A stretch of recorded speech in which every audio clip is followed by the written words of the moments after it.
This is Terry. You're talking with Congressman Ron Paul. Good morning. Yeah, good morning, gentlemen. Hey, I had a question about what Jan Mickelson called in and let us know about yesterday about this derivative deposits that these 5 major banks are making. And I guess I don't know enough about derivatives either, but it struck me and alarmed me that one of my representatives from Iowa, Mr. King, said he didn't understand them either. Are we now playing beyond fake money? Are we now dealing with monopoly money? I mean, are these things legal tender that you can deposit them into a bank and get them FDIC insured even if they're not? Mm-hmm. I mean, this is borderline insanity that we're doing here. And if he's right about the numbers he's talking, can somebody explain to me how we're ever going to see the end of a $250 trillion hole? These are great questions, and for getting the listeners up to speed on 2 different issues. Thank you, Terry, for bringing that up. There's 2 different levels to this part of the conversation. One is what we were talking about yesterday. According to Bloomberg, Bank of America had one of its subsidiary units downgraded. It had its credit rating, in essence, downgraded. And so it moved the derivatives from the Merrill Lynch unit to a subsidiary that was insured. So the FDIC disagreed with the transfer, but the bank says it doesn't need their approval. And there was a University of Missouri, Kansas City regulator said the concern is there's always going to be an enormous temptation to dump the losers onto the insured institution. There is no law that is governing this. So all of these derivatives, I think there was $53 trillion worth of this stuff, they try to dump into insured deposits. So if this all goes bad, the taxpayers are at least partially on the hook. No, they'll really be on the hook, and already we've had a lot of those derivatives dumped on us in 2008. You know, some of these mortgage derivatives ended up being bought by the Federal Reserve. It didn't even have to get the Congress involved. I mean, the Federal Reserve just did it to bail out some of the banks and the corporations that were involved. So no, this is a transfer, and this is why I voted against the repeal of Glass-Steagall, not because I'm against banks. In a free market, they can do different things and they can invest, but they should stand to lose if they lose. But when you have the lender of last resort and you have these guarantees and insurance backed up by the taxpayer, it just encourages this. And a derivative is just a wild bet. And there's nothing behind these bets. And they're backing up these bets and they're leveraged with taxpayers' money.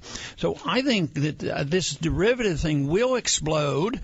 And it'll be much, much worse than what we went through in 2008. And the fact that they did this shifting just recently means that they might think we're getting awfully close to that date when it will be unsustainable. The Federal Reserve Board Governor Dan Tarullo yesterday, he supported another large-scale purchase program of agency-backed, mortgage-backed securities to support the economy. So the Fed is asking they're asking, hey, go out there and buy this junk. That's supporting the economy, because they know that if something doesn't happen, there's another round of there's another mortgage bubble. It's a second-tier mortgage bubble that those funds have been downgraded by some 40% over the last few weeks. To me, the amazing thing is why there's any confidence at all. There's not much confidence. There's no confidence in the business community and the investors. They know that the economy is weak and shaky. But why is there so much confidence still, in the dollar standard and then that we'll bail out everybody? We're getting lined up to bail out the European banks, with their sovereign debt crisis. How do we bail them? With what do we bail them out? It's always the dollar, and it's always through the Federal Reserve. I mean, they used $5 trillion worth of credit to bail out the European banks, in 2008 and 2009. And that was a third of everything that they were doing. And they bought a lot of the bad debt here in this country. But right. It's utterly amazing. But it's also going to come to an end. You just can't keep bailing out everybody. Right now, I think it's just that the dollar standard is so well ingrained in the whole world system, and that we still are relatively wealthy compared to others. They're still betting that the dollar is going to hold up, but it won't. The confidence will be lost in the dollar just as well. I was looking at a story this morning that talked about the derivatives to which we've been referring. Estimates value and estimated the value of the total notional value of worldwide derivatives market anywhere from 600 trillion all the way up to 1.5 quadrillion. The article says, keep in mind that the GDP of the entire planet is 65 trillion.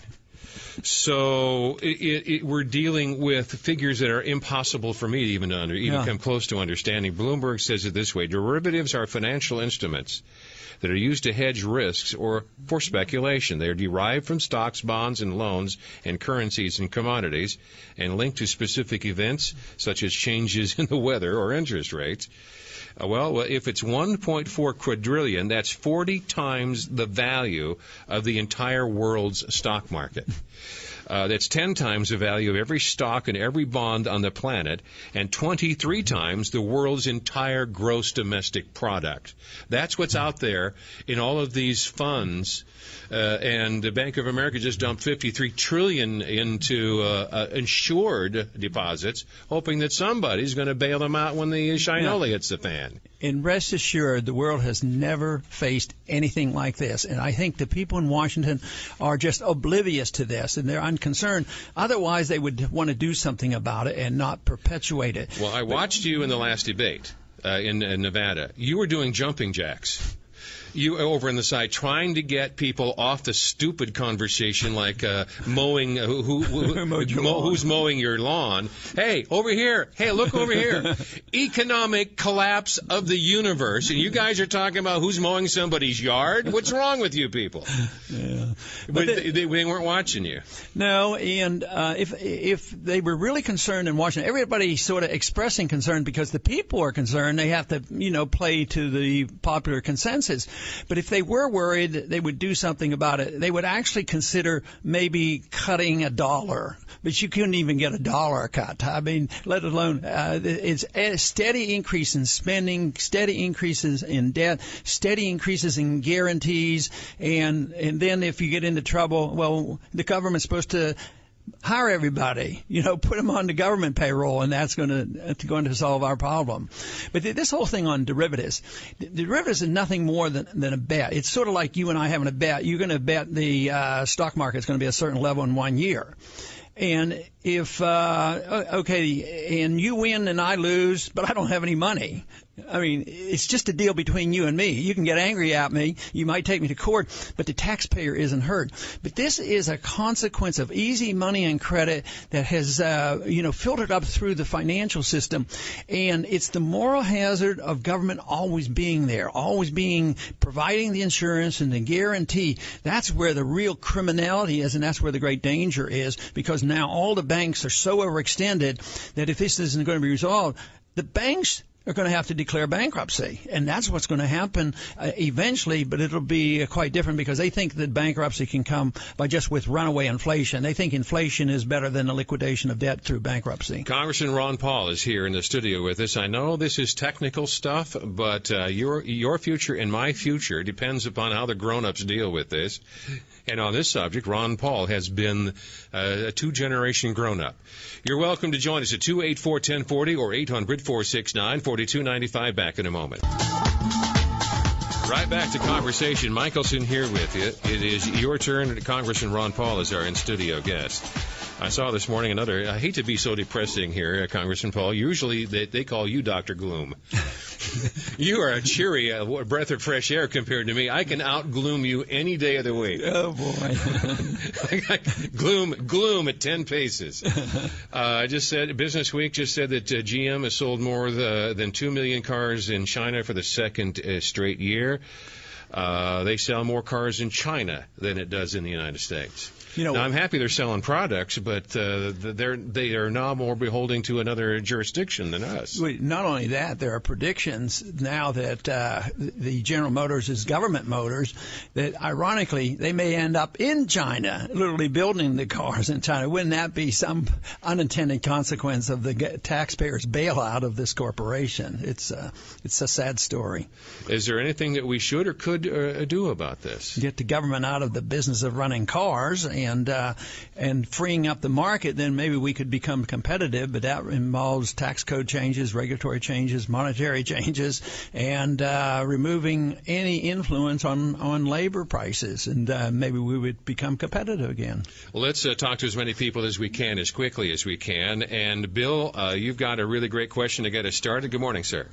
Good morning. Congressman, I just have to say congratulations on being probably one of the few, if not perhaps the only, sadly, politician these days that says what he means, stands up for it, and is someone that I believe I could trust. So thank you. Thank you. The question I have, I don't agree with some of your positions as far as what you want to do to the federal government, but I'd like to understand more about it, and specifically, how would you approach making the changes to the federal government so you don't throw the country into chaos? Because I think you're right in one perspective that I hate to use the term, but the country needs an enema. And we got to make some radical changes, and perhaps going too far one way would allow us to come back to something that's more civil and more appropriate. All right, you had a plan, and you just issued a couple of days ago. And the way I see it, I think the country is in chaos, and if we don't do something, it's going to get much, much worse, just as we were talking about the derivatives and what is the impending problems coming from that. And that's why I say you do have to do something. Do I say it's going to be just so smooth that nobody will even know this the transition? No, it won't be that easy. But I have, introduced a plan where we cut spending, because I think that's where the problem is. We've spent too much, and sovereign debt throughout the world is out of control. Our debt, the debt in all the other countries, and it's all been backed up by the dollar. So you have to take a stand. And this is why, if you're serious, and if the country has to be serious, that if this is the decision, you have to start with, like, cutting $1 trillion out of the budget. And this can be done. This isn't like throwing people out in the streets. For instance, I'd take the military budget down to $500 billion. That would still be way more than anybody else, probably more than all the other countries put together. And I'd bring those troops home and start having them spend their money at home. Now, some people get pretty nervous about that because they think we should be in 150 countries and 900 bases and continuing to get involved in wars like in Libya and wherever. But I think things like that, and getting rid of 5 departments, and going back to the spending level of 2006, the government was way too big in 2006, and people get real nervous about that. But I get real nervous about continuing to do what we're doing because it's unsustainable. You can't run up deficit of $1.5 trillion every year and just print money to cover it. So the consequence of not doing anything is much more chaotic than making a sincere effort to cut back. Thank you for your call.